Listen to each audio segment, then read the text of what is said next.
आज जो हमारे गेस्ट है यहां पर बैक स्टेज पर, उनकी जो एनर्जी है वो नेक्स्ट लेवल है। वो इंडिया के सबसे पॉपुलर मोटिवेशनल स्पीकर्स में से एक हैं।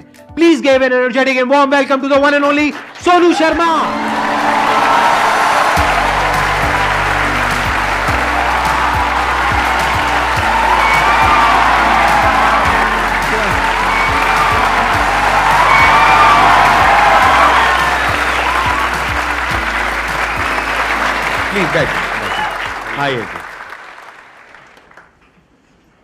सबसे पहले तो गुस्सा है इन पे बहुत ज़्यादा। क्या गुस्ताखी हो गई सर? देखो, ऐसा होता है कि आपके जो ऑडियंस है ना, वो आपको बार बार प्रेशराइज कर रहे हैं। आप वहाँ गए, आप वहाँ क्यों नहीं जा रहे? अरे मैंने कहा अच्छी बदमाशी नहीं जाते हम। तो नाक में दम कर दिया लोगों ने आपकी वजह से। आना ही पड़ा। मतलब इतने मैसेज, अब तो 2-3 दिन से तो धमकी वाले भी आ रहे हैं, जाओगे कि नहीं जाओगे।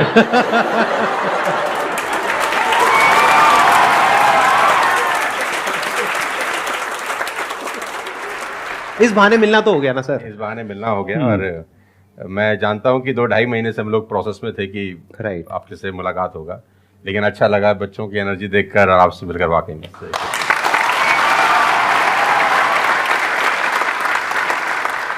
अब बताइए कौन है जो इनसे कुछ क्वेश्चंस पूछना चाहते हैं? मेरा क्वेश्चन ये है कि जब आपका लाइफ का एक स्ट्रगलिंग फेज था तो उस टाइम पे आपको गिव अप करने का फीलिंग आया होगा, तो उस फीलिंग को हमें कैसे टैकल करना है या फिर आपने कैसे टैकल किया? देखो, जब आपका वाई बहुत क्लियर होता है ना, तो आप गिव अप कभी भी नहीं करते। कोई भी चीज क्यों करना है, ये सबसे इंपॉर्टेंट रोल प्ले करता है। There is a book by Simon Sinek called learn your why, कि आप कोई भी काम क्यों कर रहे हैं, है ना। तो अगर आप उस किताब को पढ़ेंगे ना, तो आपको बहुत सारी चीजें सीखने को मिलेंगी। वाई बहुत इंपॉर्टेंट है। मतलब अगर आपका वाई क्लियर है ना, तो कोई भी ऑब्स्टिकल गिराने के बाद, आप गिरने के बाद, नीचे गिरने के बाद आप अपने आप उठ खड़े हो जाते हैं। तो वाई स्ट्रांग होना चाहिए, और वही लोग उठ नहीं खड़े होते हैं जिनका वाई स्ट्रांग नहीं है। मैं एग्जांपल देके समझाता हूं आपको। अब फॉर एन एग्जांपल मैं आपको वुडन स्ट्रोक दूं, 2 फुट जिसका विड्थ हो और 30 फीट जिसका लेंथ हो, और आपको बोलूं मैं यहां से वहां आपको ट्रेवल करना है उसके ऊपर चल के, और मैं आपको 10,000 रुपये दूंगा, तो आप चल लेंगे बहुत आराम से। आप सवाल को ट्विस्ट करते हैं। अब उसी फट्टे को मैं 100 माले की 2 बिल्डिंग के बीच में लगा दूं, अब आप चलेंगे? लेकिन मैं अगर आपको अभी भी चलवा दूं तो आप अभी भी चलेंगे। अगर आपको पता हो कि दूसरी बिल्डिंग में आपकी बेटी है और उस बिल्डिंग में आग लग गई है, और मैं आपको 1 रुपया भी नहीं दूंगा, फिर भी आप चलेंगे, बिकॉज आपका वाई क्लियर है। जब जब आपका वाई क्लियर होता है ना, तो कोई भी ऑब्स्टिकल, कोई भी गिरावट आपको कभी रोक नहीं सकती। लेकिन जब वाई क्लियर नहीं होता, तो छोटी से छोटी ऑब्स्टिकल भी आपको वापस ले जाती है जहां से आपने जर्नी स्टार्ट किया होता है। वाई इंपॉर्टेंट है। आप सबसे मेरा एक क्वेश्चन है, आप कैसे बनना चाहते हो? जैसे एक होता है कि जरा सा भी कोई थोड़ी सी भी प्रॉब्लम आई तो रोने लग गए, परेशान हो गए। एक ऐसी पर्सनालिटी आपकी हो सकती है कि आने दो, जो आ रहा है आने दो, देख लेंगे, संभाल लेंगे। वो किसके अंदर हो सकता है? जिसने बहुत सारी छोटी छोटी प्रॉब्लम्स को फेस किया है, वही तो बोल सकता है ना आने दो। इस बात को अच्छे से समझ लो कि स्ट्रांग बनते कैसे हैं। स्ट्रांग बनते हैं प्रॉब्लम से, फेलियर से, स्ट्रगल से, सक्सेस से नहीं। सक्सेस से तो दिमाग खराब होता है हम सबका। सच बता रहा हूं आप लोगों को। अभी आप लोगों के लिए सक्सेस बहुत इंपॉर्टेंट है ना। सक्सेस से कुछ नहीं होता है। सक्सेस जब मिल जाती है, हम अपने कंफर्ट जोन में चले जाते हैं और दिमाग खराब हो जाता है, ईगो बढ़ जाती है। बट एक्चुअल में एक इंसान अंदर से जो स्ट्रांग बनता है ना, वो बनता है ठोकरे खा खा करके, प्रॉब्लम्स को फेस करके, स्ट्रगल्स को देख करके। तो आप जितना अभी इस एज में फेलियर्स को देख लोगे, फेलियर से डरोगे नहीं, उतना ही आने वाले 10 साल बाद स्ट्रांग हो जाओगे। With all the respect and regard to everybody, आप देखेंगे कि जो सड़क किनारे बहुत सारे लोग रह रहे होते हैं ना, तंबू वंबू लगा के कुछ सामान बेच रहे हैं टाइप्स, वहाँ देखना उनके बच्चों का इम्यून सिस्टम बहुत शानदार होता है। वो सर्दी में, जनवरी की सर्दी के अंदर वो नंगा ही खेल रहा होगा सर, और हमारा पैम्पर्ड बच्चा ब्लैंकेट के अंदर उसको जुकाम हो जाता है, जरा सा हवा लग जाए ठंडा। तो जो ठोकरे हैं ना, वो आपका इम्यून सिस्टम बहुत अच्छा बना देती हैं। सफलता, सही कह रहे हैं संदीप जी, कि दिमाग खराब करती है। तो ये जो 5-6 साल हैं, फ्रॉम 14 to 20 और 22, यहाँ तो आदमी की रगड़म पट्टी होनी चाहिए दबा के। मतलब उसके तो खून के आंसू आ जाने चाहिए कि जिंदगी में भगवान ने मुझे क्या दिया है। सही कह रहे हैं, बिल्कुल सही कह रहे हैं। बता रहा हूं अपना। जो मैच्योर लोग रहते हैं, जिनको लगता है कि यार एक कुदरत टेस्ट ले रही है यार हमारा, वो तो खुद ही बोलता है, अगर 2-4 साल कुछ ना हो ना, ऊपर देख के बोलता है कुछ कर नहीं रहे क्या। मुझसे भरोसा उठ गया है क्या? हाँ सही बात है, भेजो कुछ चैलेंज, मैं तैयार हूं कुछ बड़ा मजा करने ही नहीं के आता लिए। उसके बिना मजा ही नहीं हम आता। तो लोग वो हैं कि हम गाड़ी चलाते हैं ना, 4-5 साल स्मूथ चलने लग जाए गाड़ी रोड पे, तो हम गाड़ी रोक के खुद ही खड्डा खोदते हैं सड़क पे। साला इतनी स्मूथ क्यों चल रही है? कोई ना कोई चैलेंज चाहिए यार, मजा नहीं आ रहा यार गाड़ी चलाते हुए।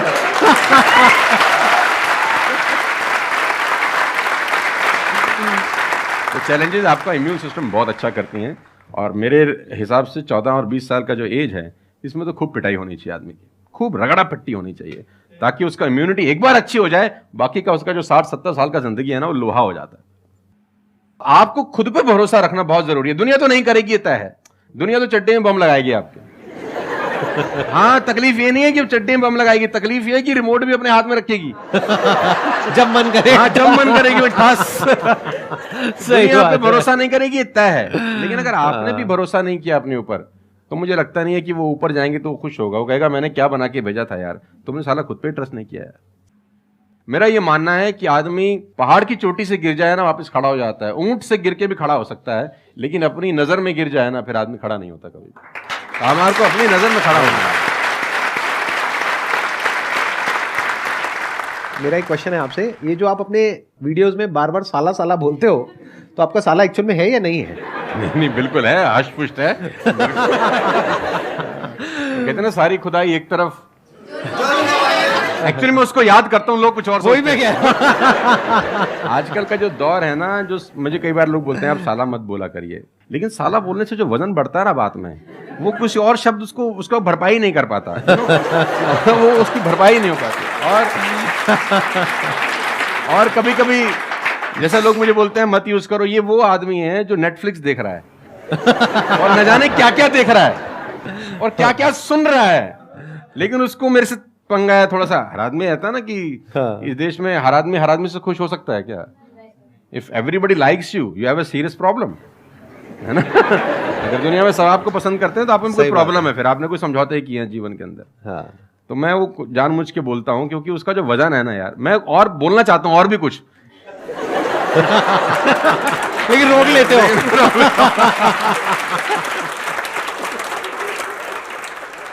सर मैं क्वेश्चन करना चाहता हूँ कि जैसे लाइफ में सबके लिए सब कुछ क्लियर होती है, नॉलेज सबके पास है, क्लियर कट सब है सब रास्ते के लिए कि क्या करना है क्या नहीं करना। कुछ चीज़ें उनको रोकती है, पता है उसको भी वो क्या रोकती हैं क्या नहीं रोकती हैं, फिर भी वो चाह के वो बंदा आगे नहीं बढ़ पाता उन चीज़ों को लेके।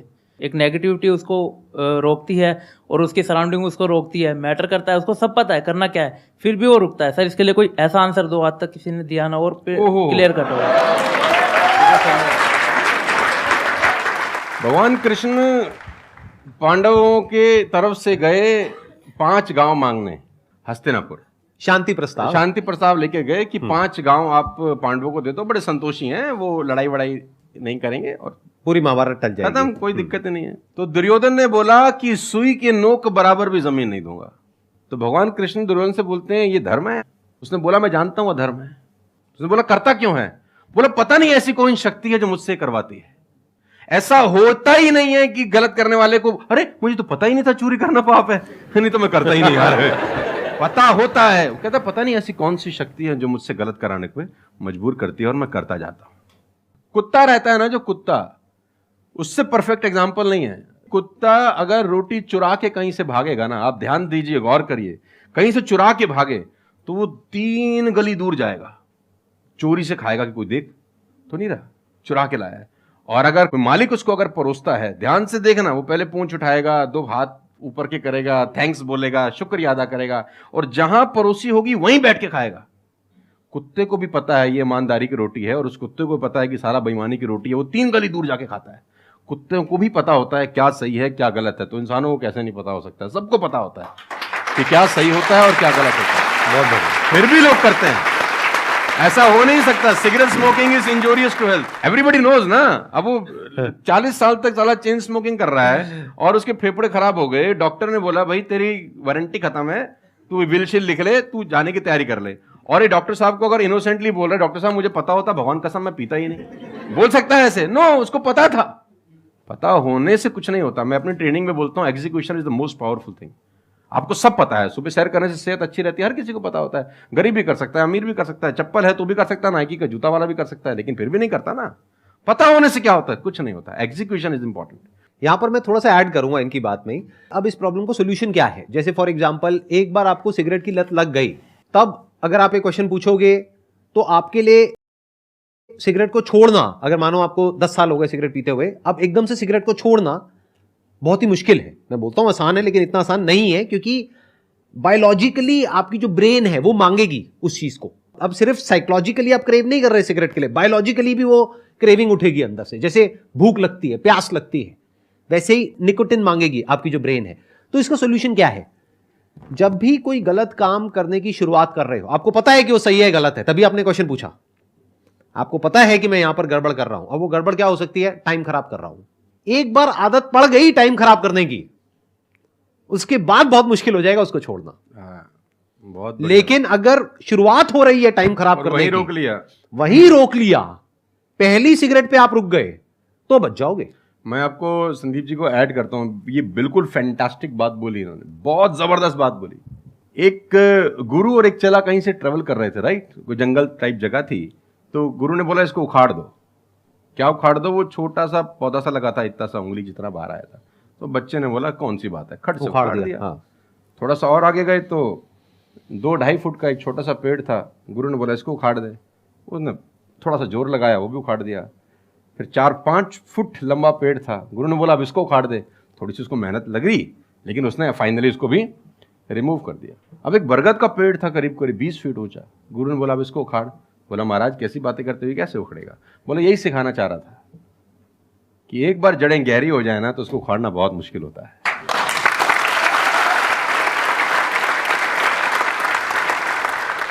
मेरा क्वेश्चन ये है कि जैसे कि हम पढ़ते हैं, आजकल ये हो रहा है कि हम मैक्सिमम हमारा फोकस ये होता है कि हम पढ़ेंगे और ये चीज़ मतलब जॉब करेंगे, लेकिन ये होता है कि जब वो नहीं होता हमारे से, तो हमें मतलब हमें कुछ बड़ा सोचना चाहिए कि हाँ अब इससे भी बड़ा कुछ हो सकता है, मे बी वो ना हो, कुछ बड़ा, मतलब अपनी थिंकिंग को कैसे बढ़ाएं, वॉश करें। देखो, ये जो सोच है ना कि मुझे पढ़ना है और फिर मुझे जॉब चाहिए, ये सोच ही गलत है। अगर आप मुझसे पूछोगे तो मेरे स्टैंड पॉइंट से सोच पता है क्या होनी चाहिए? इतना तगड़ा इंस्ट्रूमेंट हमको मिला हुआ है, ये जो ह्यूमन बॉडी है, इसको एक इंस्ट्रूमेंट की तरह देखो। कितना कमाल का इंस्ट्रूमेंट है, क्या ब्रेन है हमारे पास में, क्या थिंकिंग पावर है, क्या एबिलिटीज है। इसको हम यूज कर रहे हैं किस लिए? सर्वाइव होने के लिए। सर्वाइव तो जानवर भी कर जाते हैं, उसमें क्या बड़ी बात है? तो नॉलेज को यूज करो, यानी एजुकेशन को यूज करो कुछ क्रिएट करने के लिए। माइंडसेट को चेंज करो। अभी क्या एज है? 20 साल, 22 साल। अभी सोचो कि मैं अपनी पूरी लाइफ को क्रिएट करने वाली हूं। 20 साल, 30 साल, 40 साल, 50 साल, अभी पूरी लाइफ पड़ी है। उसको कैसे क्रिएट करना चाहते हो आप? कैसी लाइफ चाहते हो आप? उसको क्रिएट करो और उस नॉलेज को, उस एजुकेशन को यूज करो उसको क्रिएट करने के लिए। अगर एजुकेशन सिस्टम से वो नॉलेज नहीं मिल रही है तो बाहर से ले लो। इंफॉर्मेशन एज बोलते हैं इसको। इंटरनेट पे भरी पड़ी है नॉलेज, नॉलेज की कहां कमी है? और अपने दिमाग को खोलो। सिर्फ ये लाइफ नहीं है कि मैंने यहां से पढ़ाई करी, उसके बाद में मुझे जॉब लग गई तो मैं सक्सेस हूं, जॉब नहीं लगी तो मैं फेलियर हूं। अरे नहीं, वो समय गया। आज अनलिमिटेड ऑप्शंस है। फिर भी अगर हम ऐसी बात करते हैं तो इसका मतलब क्या है कि अभी हमारा दिमाग खुला नहीं है, दिमाग बंद है। बोलते हैं ना, mind is like a parachute, it can't work unless it's open. तो दिमाग को खोलो, देखो दुनिया में क्या क्या हो रहा है। Job is not the only way to make money, there are lot of ways to make money. You must have that capability to create something of value for the society, for the world. अगर आप ऐसा कुछ कर सकते हो तो दुनिया तैयार है आपको पैसा देने के लिए। आप इसको ऐसे देखो, मैं आपसे एक क्वेश्चन पूछता हूं। आपकी लाइफ में मानो कोई बहुत बड़ी प्रॉब्लम है और वो किसी पर्टिकुलर प्रोडक्ट से या सर्विस से सॉल्व हो जाती है, आप पैसे दोगे या नहीं दोगे? देंगे।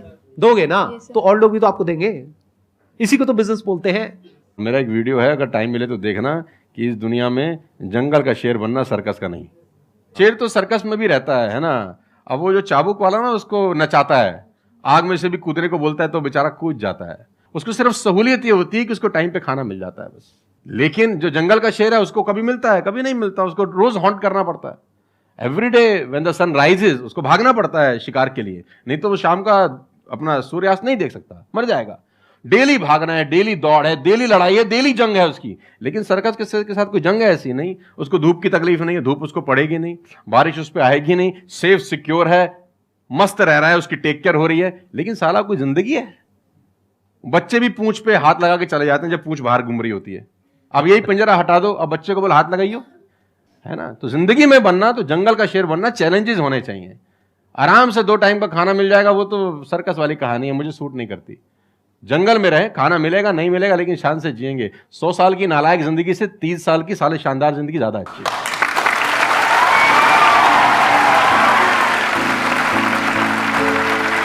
Thank you so much, thank you.